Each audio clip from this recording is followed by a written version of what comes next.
ফেনীতে ছাত্র জনতা ও রাজনীতিবিদদের ফুলেলো শুভেচ্ছায় সিক্ত হয়ে ফাঁড়িতে প্রবেশ করল পুলিশ।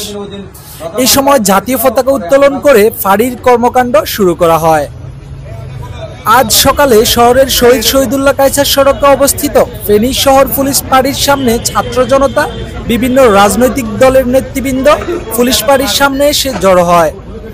বেলা 11:30টার দিকে পুলিশ ফাঁড়ির ইনচার্জ মিজানুর রহমানের নেতৃত্বে 20 থেকে 25 জনের পুলিশ সদস্য দল বাড়িতে প্রবেশ করে।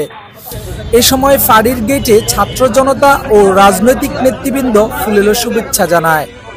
এই সময় ফেনী জেলা জামাত, বিএনপি, ছাত্রদল, ছাত্র শিবির, বৈষম্য বিরোধী ছাত্র আন্দোলনের নেতৃবৃন্দ সহ সাধারণ ছাত্রছাত্রী ও জনতা উপস্থিত ছিলেন।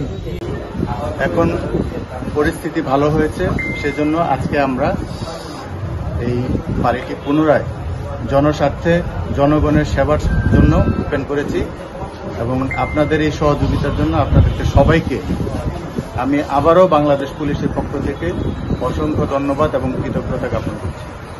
আমরা অদূর ভবিষ্যতে জনতার পুলিশ হয়ে আপনাদের সেবার জন্য বদ্ধপরিকর।